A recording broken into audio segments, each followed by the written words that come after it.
Sie hören Sport und Musik.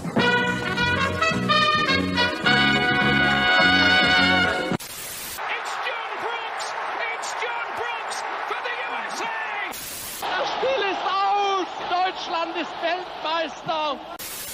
In a world where fans fight over whether to call it football, or soccer, two German men defy the odds and call it Fußball.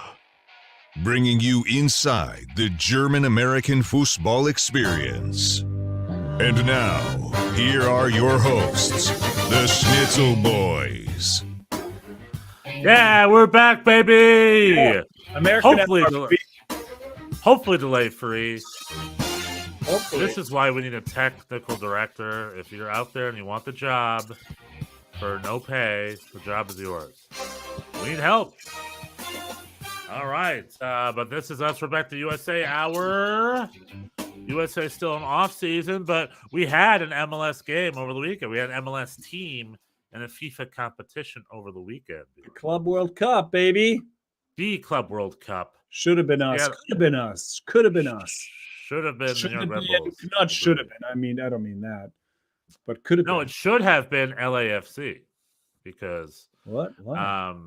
simply because MLS is flawed in mostly everything it does. But like the Club World Cup was a year and a half. When did the Seattle Sounders win the 8 months ago or whatever it was? Well, you got to And win.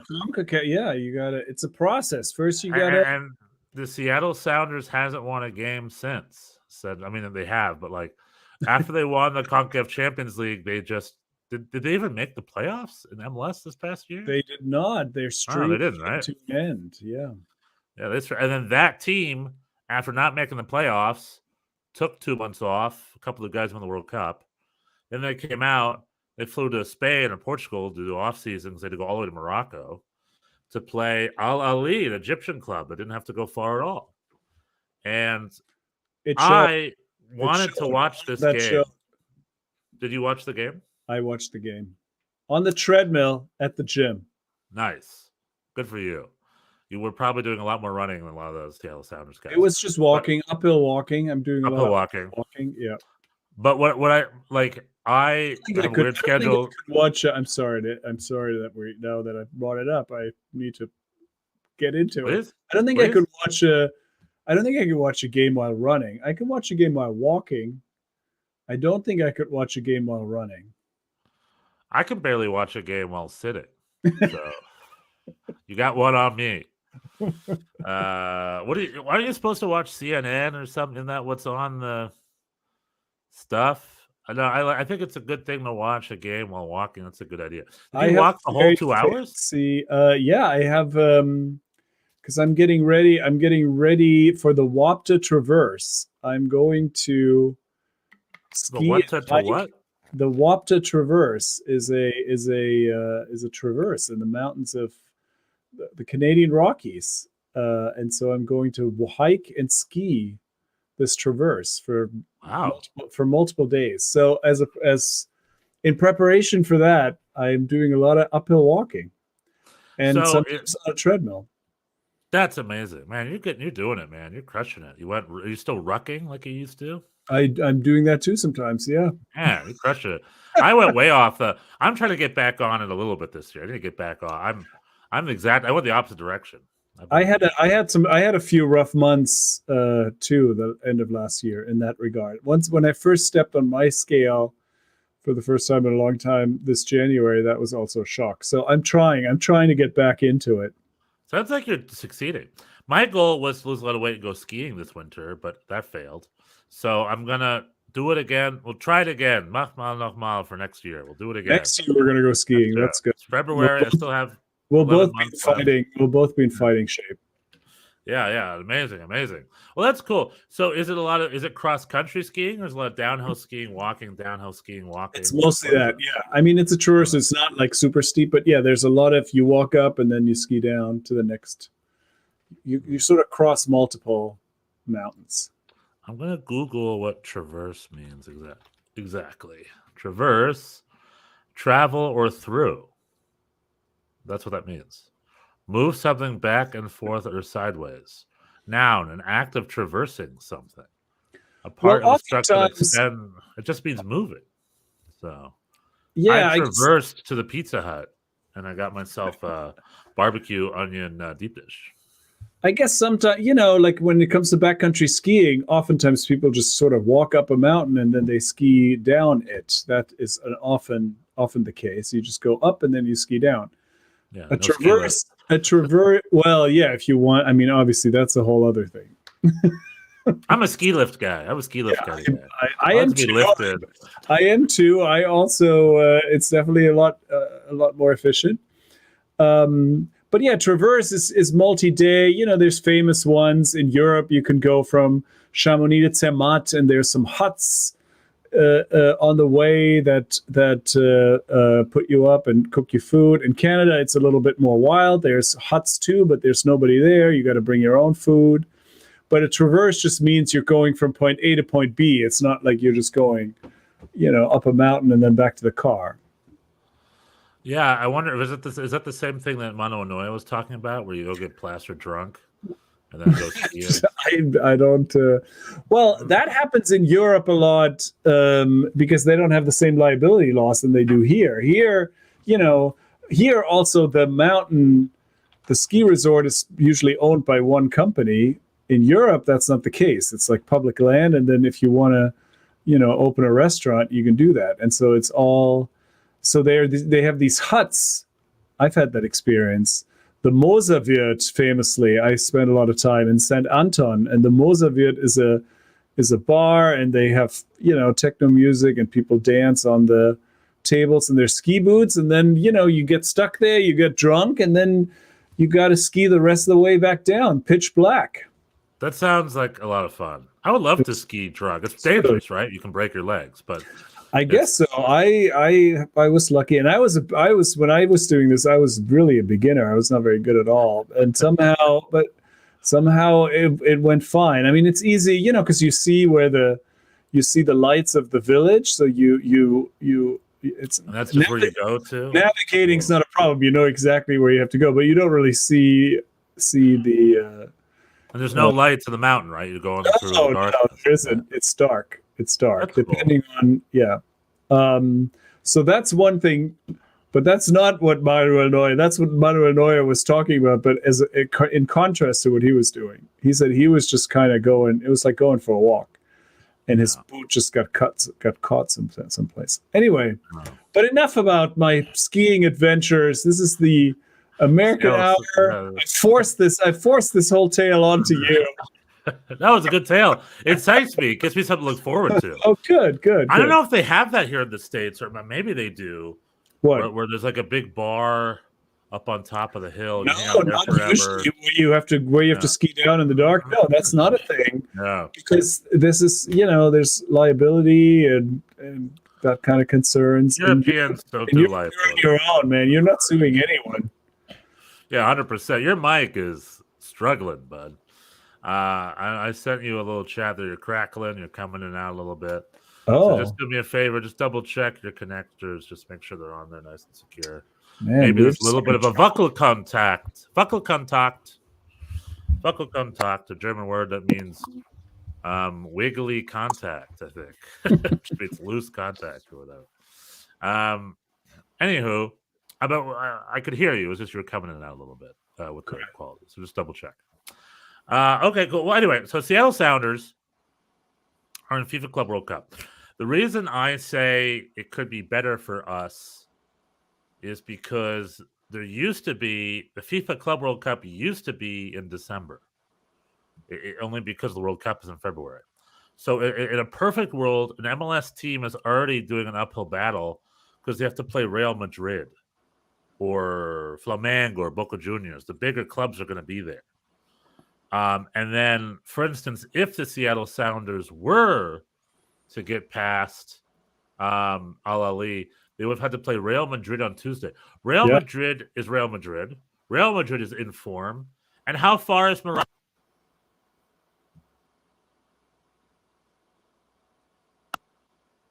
In Spain, their neighbors. Seattle Sounders off season flying from Seattle, the western part of the country, all the way to Morocco. Like everything was against. It was like two Davids versus two Goliaths. So you said you wanted to watch the game, but you didn't?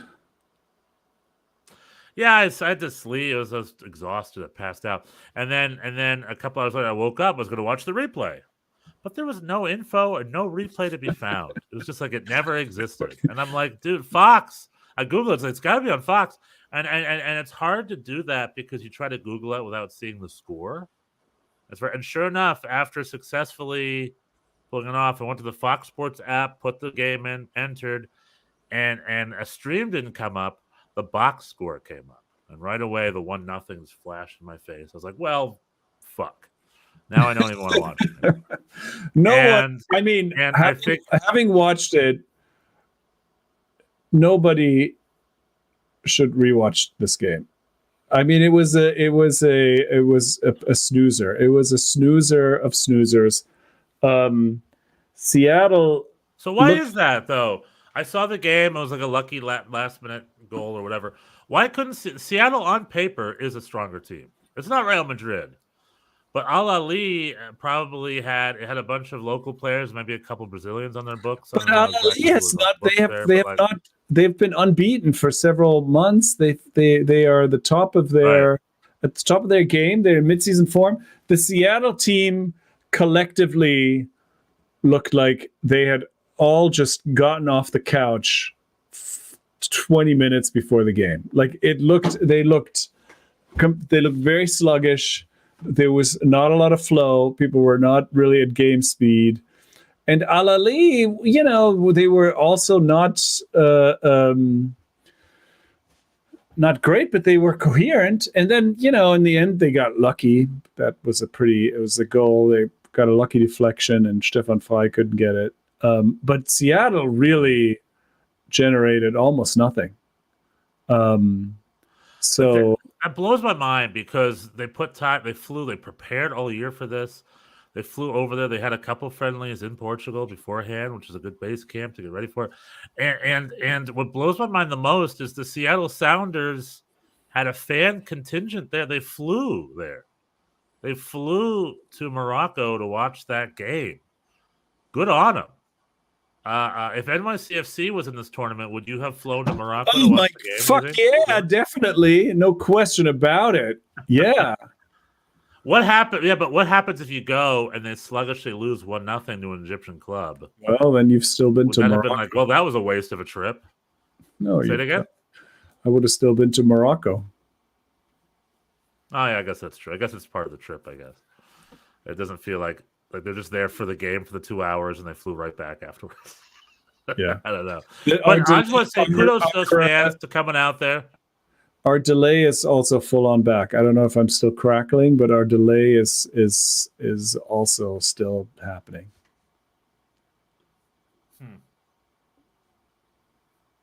Yeah. Well, damn it. I'm at a loss. We have a viewer if you're watching. Talk to us. Tell us about our delay. We're sorry that we're delayed. Sorry that we're delayed. I mean, what the heck, man? I don't know. What we will do here is contact Eddie again for a second. I'm gonna try to contact Eddie again. So right now when I'm speaking, am I speaking? Is there a delay? Yeah, there's delay. Ay.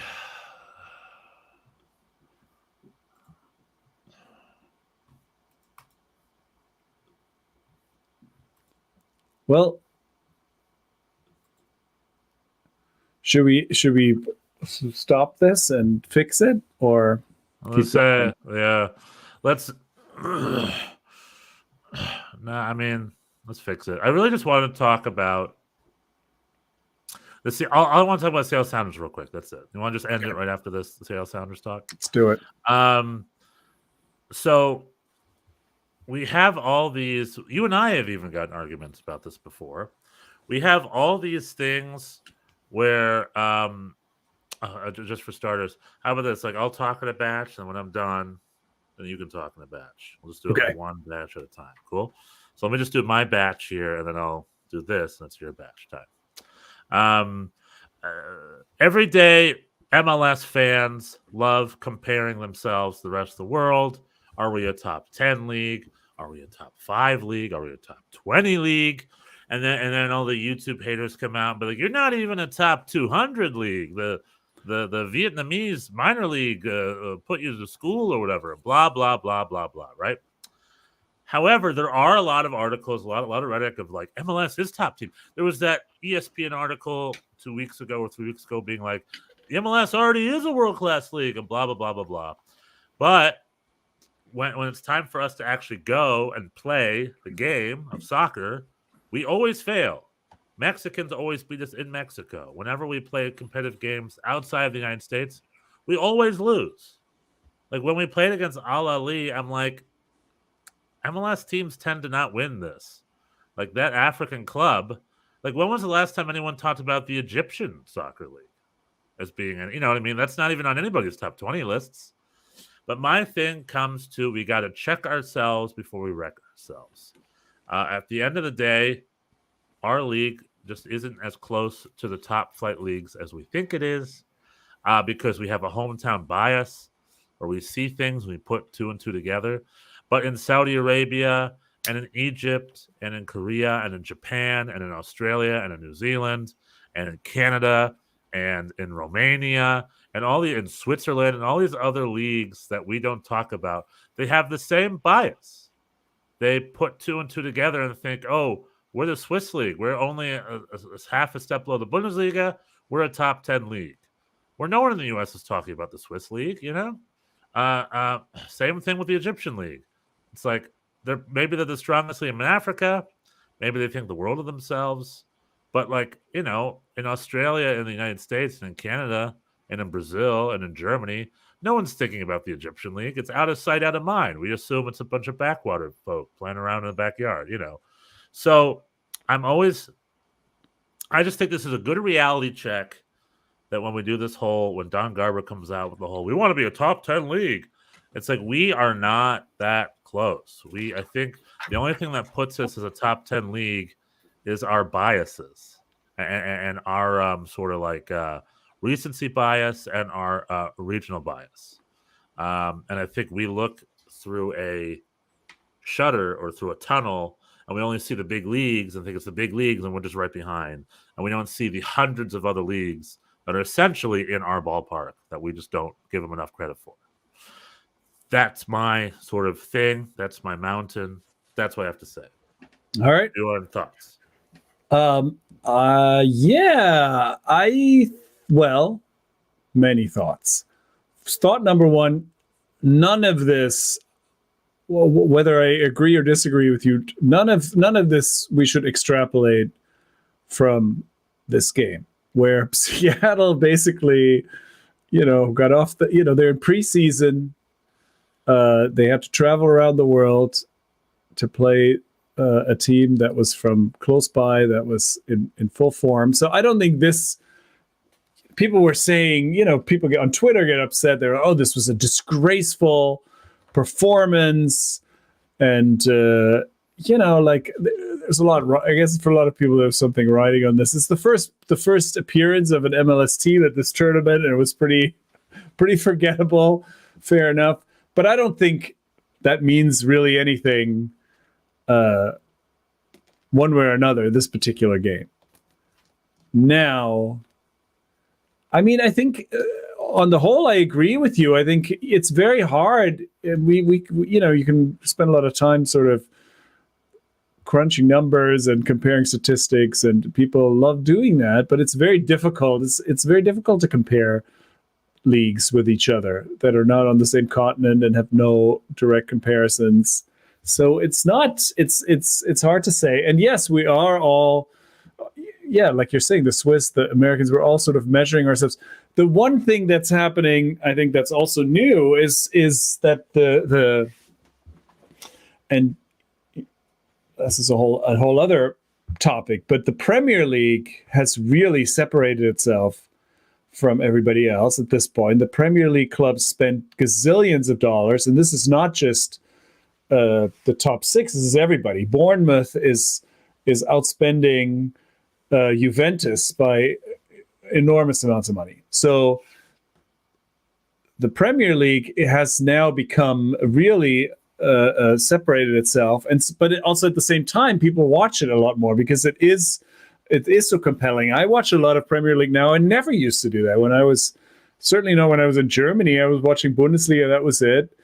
And even when just a few years ago, it would not have occurred to me to watch Premier League games live. I don't have a good knowledge of even who the big players are in the 90s and early 2000s. So the last few years, it just has become more of a thing. It's because it's like, that's where everybody is. So, and so I think that's the other thing, that where everybody's comparing themselves to this league. I mean, even the gap between the Premier League and the Bundesliga is much vaster now than it was just even a little bit ago. So there are these big gaps between leagues, and in the scheme of things, we're closer to the Swiss than we are to the Premier League for sure. Like there's a huge gap. There's a huge gap to the absolute top of the sport, but there's a huge gap for a lot of people to the absolute top of the sport. So that's MLS is holding up. Oh, I've been watching a lot of content in the new Apple portal. That's beautiful and exciting, and feels like it's a real league now, if you're looking at Apple at least. And so I'm watching a lot of content, and there's a lot being made out of, Thiago Almada, the World Cup, participated in the World Cup. We had a player that won the World Cup. It's like he barely played. I mean, let's be real. He's like, I'm like, the more you talk about this, it sort of makes the opposite of the point. Like the entire starting 11 of Bayern Munich was at the World Cup and got significant minutes. The entire starting 11 of multiple clubs, got there. There's a big gap. There's a big gap, and how exactly you measure that and what you compare, blah blah blah, it's not an exact science. But I think that's my take. I don't know if that made any sense. No, it was good. Yeah, I like with the Thiago Almeida thing, MLS right when the World Cup started, they had all these articles about like, look, we're the fifth or fourth most represented league in the tournament. Look at that, which is great for variety and stuff because they bring a lot of foreign talent. But all of them were eliminated by the quarterfinals, except for Thiago Almeida. I think he was the only guy left. Maybe there was one or two others. But, whereas the top five leagues made it the finals, semis, and quarterfinals, that was all players from the Prem and the Bundesliga and La Liga and Serie A. Like that. So that's how you should really measure it. It's like, who are the active players? So I'm just going to put that out there. The other thing is, the other point I'd like to make is because we're MLS and because we're off season, it's just not designed for us. Like I mentioned, the fact that it was in February, I would love for the CONCACAF Champions League to be spring to fall. I've said that before. And I think it serves all leagues. Right now, the fact that it is fall to spring, it doesn't serve us so well. And if it were spring to fall, that means right when the team wins it, let's say if it was the Seattle Sounders or NYCFC or LAFC or one of those clubs, if they win the Champions League, they beat Pumas or Club America, whoever they beat in the final, and then they go to the FIFA Club World Cup a week later or 2 weeks later, then they're fresh and they're in form and they're at their best. And our continent, CONCACAF, needs that to happen because we need to be at our best just to try to get a semi or a final appearance. It'd be nice to go to the finals. It'd be nice to go play Boca in the semi, knock out Boca, and then go play Chelsea in the final. That'd be a fun game for everybody to watch. That'd be an event. And we need to set ourselves up for success. Europe can afford that. Europe can afford the fact that the champion was ours from 6 months ago. They could do that without skipping a beat. But we here at MLS, we can't afford that. It's just the other big flaw with our league, or flaw, maybe it's the wrong word. It's that the league started all these teams.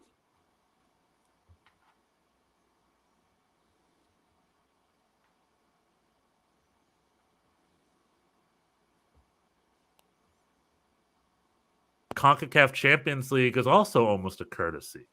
It took them a while for MLS cares more about the League's Cup that they made up with the Mexican League than any other national trophy. They really only care. The league office really just designs stuff for themselves. And so when they could play it at a FIFA Club World Cup, that's a genuine global tournament, and it's just it's a neutral territory. It's just a real competitive test. In order for us to excel and stuff like that, they need to design it in a way that makes an MLS. They need to design it so the MLS Cup is set for success, as opposed to this marketing stuff they're doing. Imagine if in the Bundesliga, Bayern München played all of their Champions League games in München. You know what I mean? What kind of competition is that? That's not, people wouldn't look at that as a real competition. So I think MLS, as far as growth goes moving forward, I think they need to rearrange a couple things and find a way to set their clubs up for success for independent tournaments that they don't control. This is another thing to think about. It just, yeah. I think my counterpoint to that would be, I think I agree with that in terms of the CONCACAF Champions League, and I think they've proven to be more competitive. Seattle has won it for the first time ever. The Club World Cup in its current form, nobody really gives too much of a shit about, right? I think this is the biggest deal for the South American teams. So the South American teams is generally an opportunity to show their chops against the Europeans, but generally unsuccessfully most of the time. I think last time Tigres made the final, the South American team didn't even get that far. So, and I think, for the European team, it's sort of like, yeah, whatever. It's like, it's the Campeones Cup for NYCFC. It's like we celebrated it because we won it, but if not, we would have been like, okay, who cares? It's like a trophy that you celebrate if you win it, but if you don't, you kind of move on. So, but I think also changes are coming. FIFA wants to expand this tournament, make it in the summer, to make it a whole different thing. So then that might change. But for now, I don't think it's worth rearranging the entire schedule so that Seattle can play Al Ahly at a different time. Whatever. It's like, it is what it is, right? In its current form, it's not worth worrying about too much, I would say. How do you feel about that revamped form? I'm very suspect of that. I find that to be unnecessary.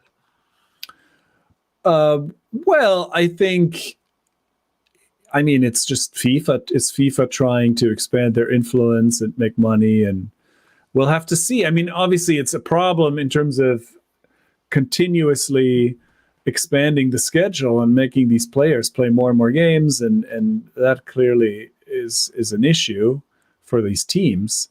On the other hand, this could be a real, the global sport is growing to a point where it could be interesting if it was executed the right way. I think this could answer some of these questions, right? If we had more teams, a bigger sample size, over multiple years, you would get a better sense where these leagues stand, probably. So I think it could be interesting. It all depends on the details, of course, as always, and if people really will engage, or if people are just like, oh, whatever, we'll treat it as preseason, and whatever the exact timing of it will be. So we'll have to see, but I think it could be an interesting thing. Yeah, in a plus size, it's supposed to be like a tournament, right? So that means the United States could host it, so we could watch a Bayern München versus Flamengo, or a Bayern München versus NYCFC or Red Bull's competitive match in New York, or so. That might be fun. Magic. But and I know it doesn't really matter, the FIFA tournament, but I'll be honest with you, the way it is now, to me, is perfect. They designed it specifically because clubs didn't have time for it. So designed it the way it is, where a European South American club just has to be there for a week, and that's that. And it worked. I know it wasn't big news, but they were fun. I watched it. I watched the games. If your club is involved, it's fun. I'll remember that I think it was a Moroccan club that played Barcelona or a Flamengo with Ronaldinho, and afterwards the players charged Ronaldinho and took his shoes and his shorts and shirt. He just wanted everything he had because they were excited, you Sure. know, and it was fun. I like that, you know. But you know, yeah, you know, it's imperfect. But I think my 2 cents is MLS clubs still have it has been improvement. They finally won the CONCACAF Champions League, but baby steps. They still have a ways to go before they can generally compete at a global level, a non-domestic level. Right now, they're still swimming in their own bubble a little too much for my taste. But yeah, cool. Any other thoughts or anything? On the FIFA Anyone Cup from the World Cup? Peanut Gallery, got our viewers? I've been enjoying the Apple portal, I have to say. I've been getting lost. I've been getting lost in the content, in the abundance of content. There's a lot of goals to watch. The whole interface is quite nice. It makes, I mean, it's just such a. My wife was like, "Why are you so excited about this?" I was like, "It's a big step up from, you know, like the game being on ESPN and you miss the first 15 minutes because the college softball game went long. You know, like this is like the league is getting the celebrity treatment, and that's sort of fun to see. And there's a lot of fun stuff. These team profiles are interesting. I've been watching those. Each team has been called upon to just make a profile, and it's also interesting just from I work in the TV business, so it's also just interesting. Clearly there were no real guidelines for this, so every team took a very different approach, and some of it is quite good, and some of it is pretty terrible, and it's so it's interesting in that way. I was struck by, the Red Bulls obviously have been around for a while, so they have theirs is about a half an hour long and very unchronological, which was interesting. It took a second to kind of embrace the structure of it. A lot of time spent that caught my attention. A lot of time spent on this on the 7-0 victory that the Red Bulls inflicted on NYCFC. And I mean, this according to this profile, this was like, if not the top moment of club history, it was certainly in the top 5 of like big deals in. I don't know. I just thought that was a little curious. I mean, that was clearly. I mean, they clearly kicked our ass, but that was like 7 years ago, and it's just a regular season game. Anyway, that stood out to me. I rewatched the MLS Cup final from 2021, which I had not done. I was there in person. I had not watched the broadcast. That was sort of interesting. I had a very sort of different memory of that game than what it was like on TV. And they have a selection of classic MLS games, and one of them is that game, the so-called Red Wedding, and I want to rewatch that too, actually, just for kind of shits and giggles, I guess. And what I just thought about that, because you were saying about, this league still has a way to go. I mean, even just from there to here, like even over the last 7 years, if I imagine the NYCFC defense of the first couple of years would just get slaughtered today, not just once a season, but like every game in this. So I think that's it's important, I think, to keep sight of this, that the things have gotten a lot better, even though they're not perfect, and we're not close to the Prem at all. But it's definitely the quality of the rosters, even over the time, the 8 years that NYCFC has existed, where I followed this closely, has improved dramatically. Yeah, scouting is very good, especially in South America. For me, the next big step, and I think it's going to happen, is we need just an influx of great youth talent, domestic youth talent. Our academies need to create just armies and armies and armies of these players. So the best can rise to the top. The best and the best, like the super best, will probably get transferred to Europe by the time they're 16. That's fine, whatever. But then a lot of kids need time to develop. A lot of kids don't get good till they're 22. That's very common. I think, like you said, England is its league of its own. The United States needs to look at Argentina and Brazil. And Argentina and Brazil are just clubs full of domestic players that they come there's a dime a dozen, just next man up, ready to go like a machine. They've got hundreds and hundreds of kids through their youth ranks, crushing it, ready to go. Here in the United States, we need to do that.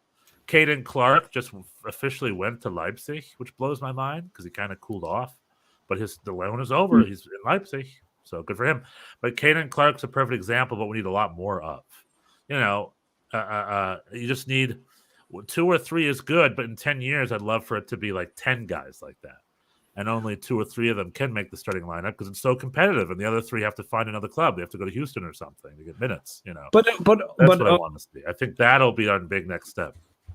But I think that's already in progress, I would say. Again, it's like you used to have, Matt Miazga got sold to Chelsea. It was like foregone conclusion he's going to go on loan. No question even about it. Now, people transfer to top 5 leagues, to sometimes to the Prem or definitely Bundesliga, and play. So that is happening, and it's just gonna happen more and more. And I think one more thing that I would throw in, as MLS gains in stature, maybe it might then be okay for people to spend their careers in MLS. And it's like, this is the other thing I was thinking about.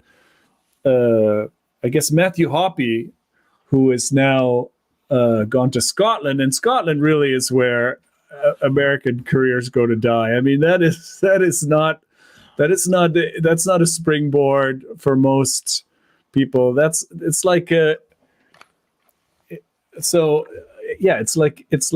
all the disadvantages of the Premier League without any of the advantages. But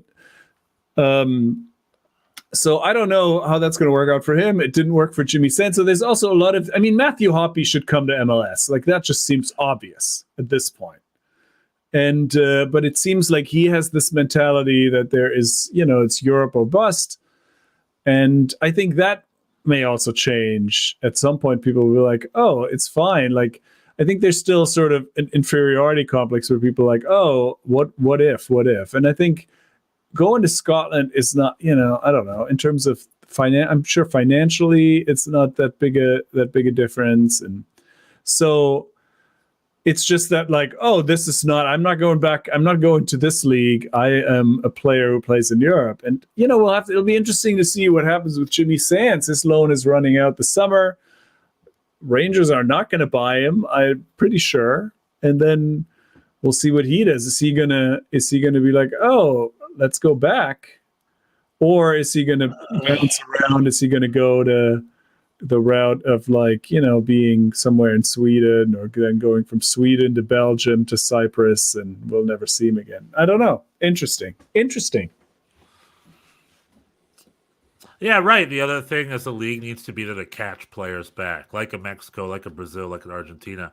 When a Brazilian doesn't work out, they can always loan, but they always go back home, and get their footing again. I think MLS needs to be there for that too.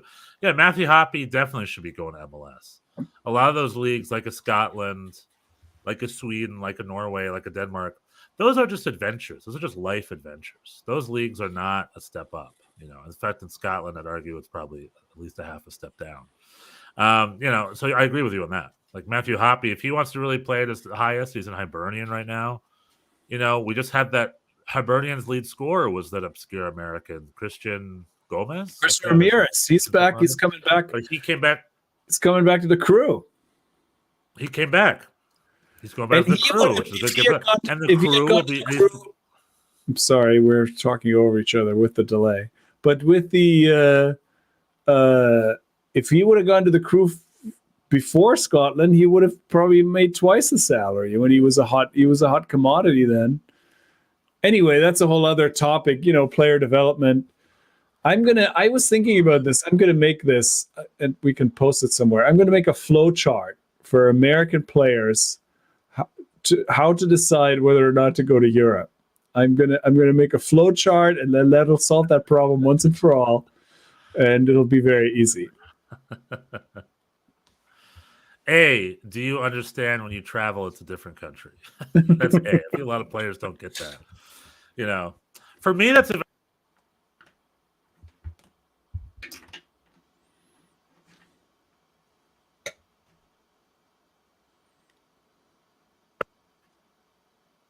And in that kind of mental minefield, it's hard to accelerate and excel in like a professional environment if you're not in your own element. But anyway, with that being said, I just want to say, last but not least, I agree with you. The first star treatment with this Apple TV deal is fun. It's like finally we have a broadcaster or a partner that likes us, that like cares about us. ESPN has always treated us like second fiddle, and we've always been filler programming for them. And how are you supposed to excel if they're keeping on a back burner? So I'm very curious. Kudos to Apple for the last 2 or 3 months, just all of a sudden launching all this original content. We're like, whoa, they've been working. Good on them. I'm very curious. We say it's going to be a stumbling block when it starts. All the Max Bredos and Steve Cangelosi, I heard interviews with them. They said the same thing. It's like an exhausting startup. It'll stumble. But right now, it seems like it's pretty on point. Maybe it'll stumble less than we realize. Who knows? But either way, I'm also really excited about the Apple deal, and I'm hoping for good stuff. I haven't done a full analysis of the talent yet. I want to say Neil Sika and Jordan Angelini from Columbus Crew are not involved. If that's the case, that's a bummer because they were one of our best broadcast teams, just like the Joe and the Ian, and we got guys like Lloyd Sam and, like you said, Shep Messing because they're local, Oh, I like Lloyd Sam. We'll but I'm curious about the whip around. I like Lloyd Sam. I object to lumping him and Shep Messing together. I think Lloyd Sam good, Shep Messing. No. Well, Lloyd Sam is a New York Red Bulls legend, and I always love Lloyd Sam. But maybe his broadcasting got better. I remember listening to him a few times. I think it's on Charlotte, and he used to do like CONCACAF games. I mean, I guess he's improved. Let's hope. But I'm curious how it'll be. But I'm excited because I'm also curious about this whip around show. Like maybe I'll be able to, or Konferenz in German. Maybe I'll be able to watch that, and it'll be fun because the league is getting harder and harder to follow. There's 30 clubs. Back when I started, it was 10 clubs. There was a game of the week. I could watch the whole league, and it's almost like following one club. It was not hard to follow. Now it's like 30 clubs. I don't know half the players in this league, So maybe this will offer tools to make it follow it better and easier. So I'm gonna decide. I'm gonna play fantasy again. I think this season, MLS fantasy. So then I'll know. Schnitzel Boys Fantasy League. Oh, yeah, we can do that. That'd be great. You, me, Tom. Yeah, that'd be great. We'll get a few. We'll get a few Tara people. Debbie West. Yeah, that'd be good. Let's do that.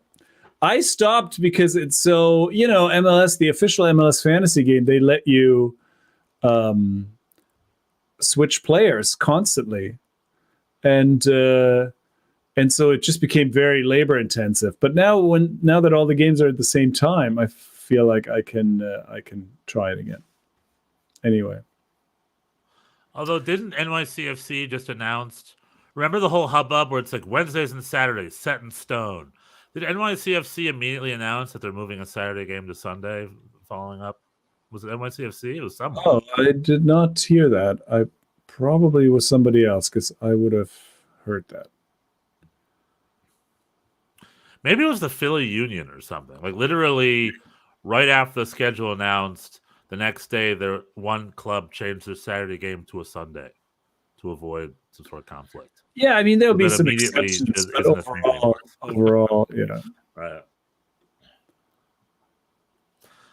Either way, Apple good. We're waiting. The MLS kicks off in 3 weeks now? 2 weeks? What's the 2 weeks?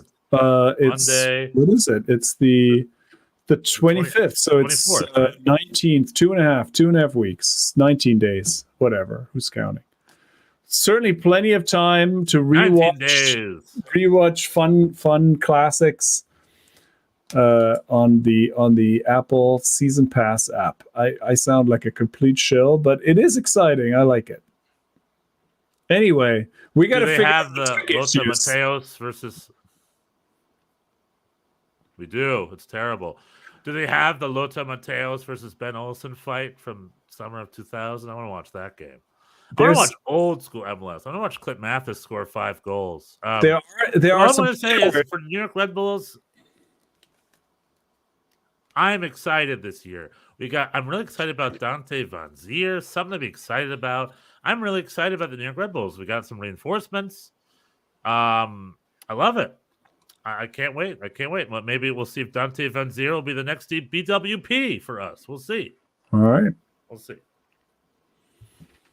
Well, there you have it. We will fix our tech issues we thought we had. It turns out it's still troubleshooting. We're still going back and forth. Eddie from Stream. Tom, you are here. But he did not help us as much as we thought. Hello, Tom. Join our fantasy league. If we ever launch one, we'll let you know. Tom, hope all is well. And everyone else in listener land, join us Monday night is Schnitzel night. And hopefully by next week, our tech is back on point again. We're sorry about the delay. If you're listening on podcast form, I did edit it to try to eliminate it. But we're just at the whims of our service. We're not doing this on purpose. We didn't know what to do. All right. Anyway, tschüss, bis nächste Woche.